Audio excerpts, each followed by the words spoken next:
Have you ever noticed how some people leave your life, but never leave your mind? Days pass. Weeks pass. Sometimes even years. And yet, out of nowhere, their face appears in your thoughts. Not because you wanted to. Not because you're choosing to remember. But because your mind brings them back on its own. And that's when the confusion starts. You ask yourself, why am I still thinking about them? Why does this person still affect me? Is something wrong with me? Let me tell you something important right now.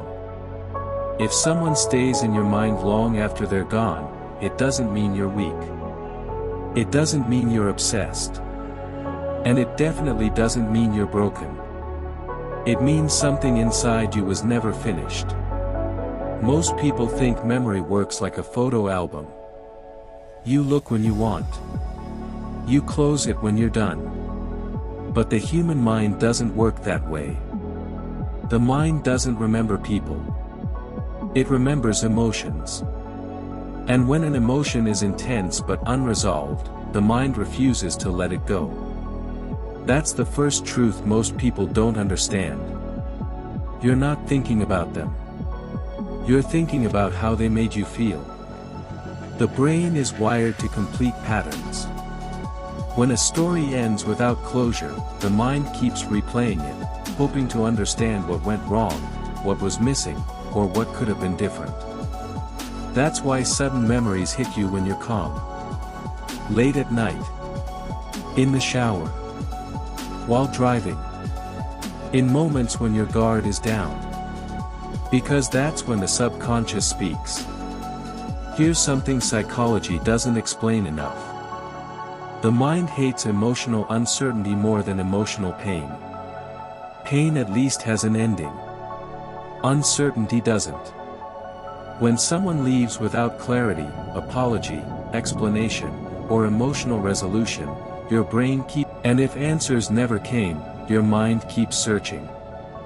This is why forcing yourself to move on rarely works. You can distract yourself. You can stay busy. You can meet new people. But the moment you slow down, they return. Because unresolved emotions don't disappear. They wait. Another reason some people stay in your mind longer than they should is identity attachment. Sometimes, the person you miss isn't who they were. It's who you were when you were with them. How you felt seen. How you felt understood. How you felt alive. How you felt important. When that version of you disappears with them, your mind keeps going back, not to them, but to yourself. This is why even toxic relationships can be hard to forget. Not because they were good for you, but because they activated something deep inside you. Your brain associates that person with emotional intensity. And emotional intensity leaves a stronger imprint than logic ever could. That's also why calm, healthy relationships sometimes feel less addictive. Addiction is not love. Addiction is emotional unpredictability. And the brain confuses intensity with meaning. Another uncomfortable truth is this. Sometimes people stay in your mind because they represent unfinished self-worth. If you were rejected, ignored, abandoned, or replaced, the mind keeps returning to that person because part of you is still trying to prove something. Why wasn't I enough? What did they have that I didn't? What did I do wrong? These questions aren't about them. They're about how the experience affected your self-image. The mind replays people who made you question your value. And until you rebuild that value internally, the thoughts continue. This is also why closure doesn't always come from the other person. Sometimes the closure you're waiting for is something you have to give yourself. Understanding this changes everything. Because once you realize this person lives in your mind as a symbol, not a reality, you stop chasing memories and start healing meaning. Here's the most important shift you can make. Instead of asking, why can't I stop thinking about them? Ask, what part of me still needs understanding? Is it hurt? Is it loss? Is it regret?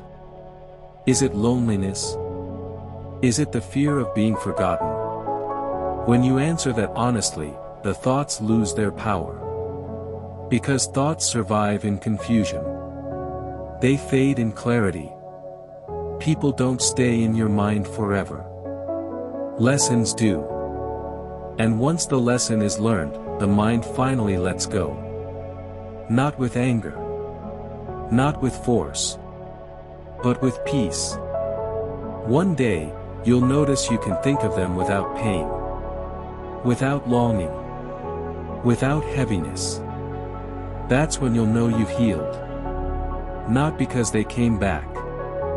But because you came back to yourself. And that's the real end of the story.